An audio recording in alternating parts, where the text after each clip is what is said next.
Alright guys, so I'm going to show you guys how to upload your videos to YouTube using your phone. So if you guys are recording your self taking your trig test, this is how you guys are going to upload it to YouTube. If it's not working on Schoology, so use YouTube to do this.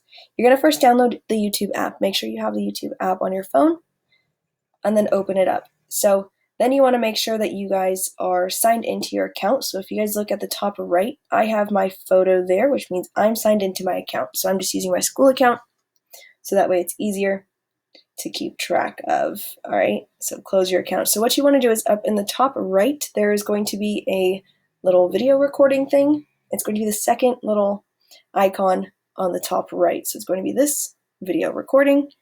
And then it's going to say start the show. To get started, allow access to photos, camera, and microphone. Hit allow access. Make sure you let your account use your photos, your camera, and the microphone. Once you guys get that, you guys will get all the videos on your phone, which mine has tons. So you can see I got a little nephew and a dog, so we're going to choose this dog video and see how that works. When you guys are choosing a video, make sure you guys choose the correct one. If your video is short, it will process quicker. If you have a longer video, it might take a minute. So if you have a longer video, don't stress, it'll just take a little bit longer. And then notice that my video automatically starts playing once it gets uploaded. And on the bottom, that blue strip, you can trim your video, you can make it shorter. You can take the full video, you can cut out the beginning if you had an awkward pause. That's up to you. So notice here that now I don't need to trim my video, I'm just going to leave it and let it be, upload my dog to YouTube. And then notice at the top right it says next, that's what you are hitting. Turn on location services, I'm going to hit cancel. I don't need it to know where I live because that'd be kind of weird. So for your title, go ahead and enter in a title. I'm just going to say dog video. Super basic, okay. And then there's a description. You don't need to enter in a description, but if you want to, that's totally fine, that's optional. And then the privacy setting. This is one thing that I want you guys to note, is that make sure it does not say private on there, because that means that only you can view it. And if you send your teachers the link, then we cannot see the video.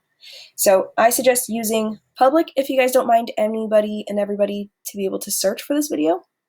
You can use unlisted. Unlisted is what I suggest that you use if you're just sending it to your teacher for this assignment. Unlisted is probably the best option. That way nobody can search for your video and they have to have the link to view it. So if they search for it and they find it, that's fine, but they can't view it unless you sent them the link at one point. So anyone with the link can view is what I like to do. So unlisted is mine. And now at the top right is going to be where you hit upload. So hit upload and it will bring you to a screen like this. All right, so your video is uploading at the top. It says processing. Mine says 0%. Again, if you have a longer video, it will take a little bit longer to upload. So this one's going to be pretty quickly. It was like a 28-second video. If you see on here, I have that Monday conditional probability video. That was a 15-minute video. It didn't take too long to upload, but I did it straight from my computer. All right, now my video is uploaded and it disappeared. Don't freak out. All you have to do is keep swiping down and refreshing your list. You might have to do it a couple times. This one did it pretty quickly with just one swipe. So there you go. But make sure you guys keep swiping down until it pops up at the top. And then my dog video, let's say that's the one I want to submit for my Algebra 2 trig final or my Algebra 1 final. And on that same line, oh, I don't want to watch it, go back. Well, you can do it this way too. But you can hit share and then copy link. And that's going to be copied to your clipboard. So then you can submit that to YouTube, not to YouTube, to Schoology later. But let's say you did not accidentally click on your video. From here, all you have to do is those three dots over there. You're going to click on those ones and click share. And again, it pops up with, do you want to copy the link? Do you want to email it? Send it in a text message, up to you guys. I would suggest either emailing it to yourself and then going on your computer to copy that link and submit it to your Schoology assignment. Or you can click copy link, and if you have Schoology on your phone, copy and paste the link into your assignment. So up to you guys. That's how I would do it. Let me know if you guys have any questions.